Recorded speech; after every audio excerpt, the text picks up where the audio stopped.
kekurangannya di situ.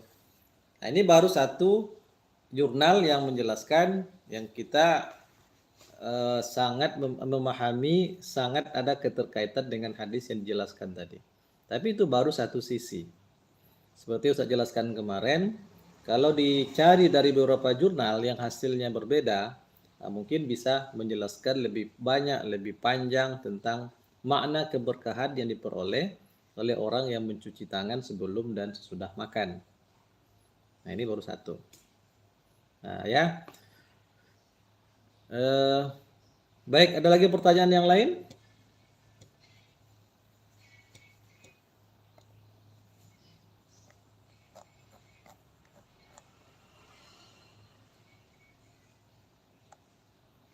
Kalau tidak, kita lihat hadis pertama dulu.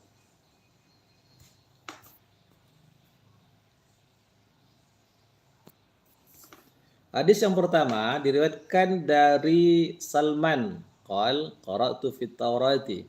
Saya membaca dalam kitab Taurat. Salman al-Farisi ini awalnya beragama Nasrani.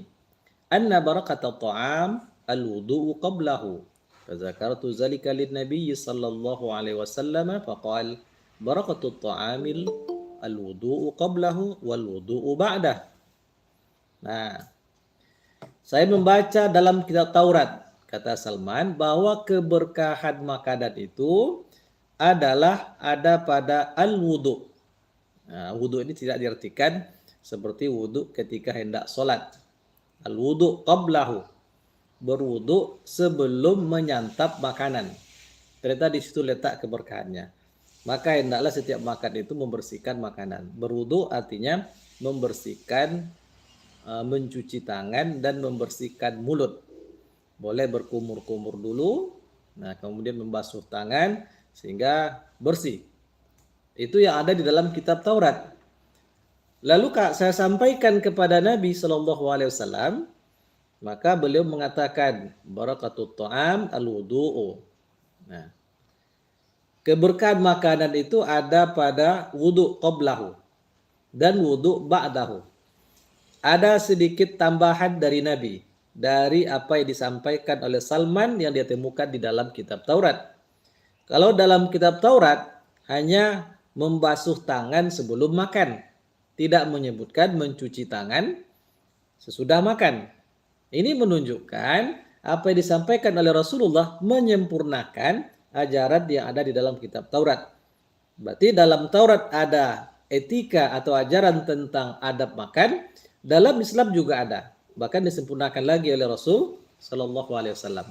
Jadi tidak cukup hanya membersihkan membersihkan tangan dan mulut sebelum berwudu seperti ada dalam kitab Taurat, tapi juga mesti membersihkan mulut dan tangan setelah makan. Nah, ini yang dimaksud dengan wudu. Nah, itu ya. Jadi makna barokah sudah tadi, itu ada penambahan manfaat-manfaat yang di luar dari perhitungan kita, itu adalah barokah. Tidak kita perkirakan, tapi dia mengandung kebaikan yang banyak. Dan bahkan tidak bisa kita ukur. Itulah keberkahan. Nah, keberkahan yang ada pada makanan, itu ada pada tindakan atau perbuatan membasuh tangan sebelum makan dan sesudah makan. Tadi dijelaskan betapa banyaknya temuan-temuan ilmiah tentang itu. Nah, tidak kita ulang lagi. Baik. Makna mufradat jelas ya. Barokah, keberkahan, ta'am makanan, al-wudu membasuh tangan sebelumnya, qablahu, kemudian ba'dahu dan sesudahnya.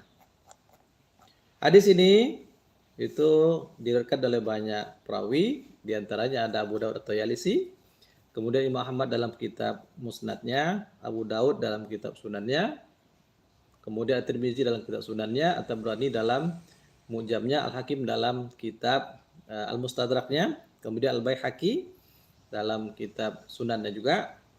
Nah, yang diriwayatkan dari seorang sahabat namanya Salman Al-Farisi. Itu hadis yang pertama. Sekarang kita lihat hadis yang kedua.